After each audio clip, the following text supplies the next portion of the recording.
அன்பு நண்பர்களே, அனைவருக்கும் அன்னை சமையல் உமாவின் அன்பான வணக்கங்கள். இன்னைக்கு அன்னை சமையலில் பார்க்க போகிறது பச்சை பட்டாணி சாதம். இதை பீஸ் புலாவ்னு கூட சொல்லலாம். இதுக்கு சூப்பரான சைட் டிஷ் மஷ்ரூம் குருமா. இந்த மஷ்ரூம் குருமா இட்லி, தோசை, பூரி, சப்பாத்தி எல்லாத்துக்குமே ரொம்ப நல்லாயிருக்கும். வாங்க எப்படி செய்கிறதுன்னு பார்க்கலாம். முதல்ல பச்சை பட்டாணி சாதம் எப்படி செய்யலான்றது பார்க்கலாம். கடாயில் தேவையான அளவு எண்ணெய், இப்போ கொஞ்சமாக நெய் சேர்த்துக்கலாங்க. முதல்ல 2 பட்டை, 2 கிராம்பு, 1 ஏலக்காய், 1 அன்னாசி முக்கு, 1 டீஸ்பூன் சீரகம்,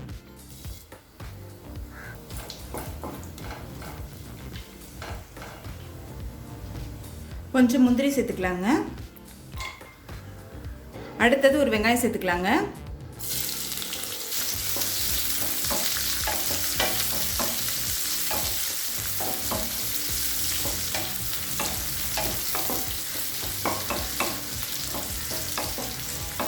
அடுத்தது 3 பச்சை மிளகாய் சேர்த்துக்கலாம். 1 டீஸ்பூன் இஞ்சி பூண்டு விழுது,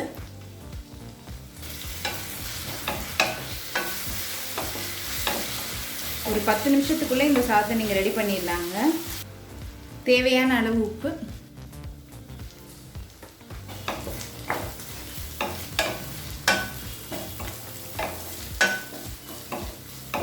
அடுத்து 1/4 கப் பச்சை பட்டாணி சேர்த்துக்கலாம்.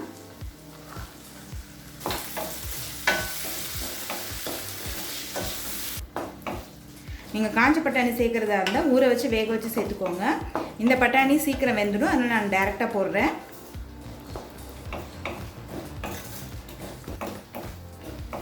இப்போ இது ஒரு மூடி போட்டு ஒரு 5 நிமிஷம் ஸ்லோலே வச்சிடலாங்க. இப்போ 5 நிமிஷம் ஆகிடுச்சு. பச்சை பட்டாணி நல்லா வெந்துருச்சு. இப்போ 1 டீஸ்பூன் கரம் மசாலா சேர்த்துக்கலாங்க.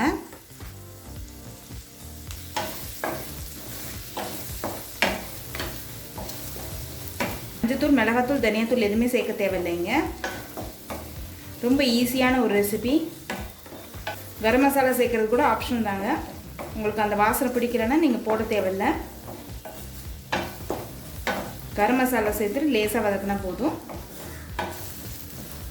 இப்போ அடுத்து நம்ம சாதத்தை சேர்த்துக்கலாம்.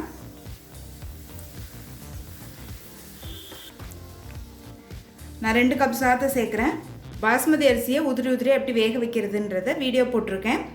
டிஸ்கிரிப்ஷன் பாக்ஸில் லிங்க் இருக்கும். இப்போ 1 டீஸ்பூன் எலுமிச்சை சாறு சேர்த்துக்கலாம்.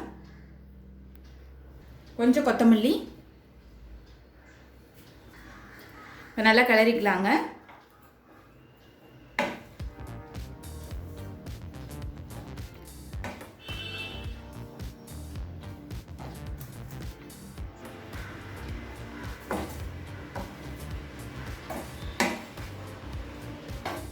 இப்போ எல்லாத்தையும் நல்லா மிக்ஸ் பண்ணியாச்சுங்க.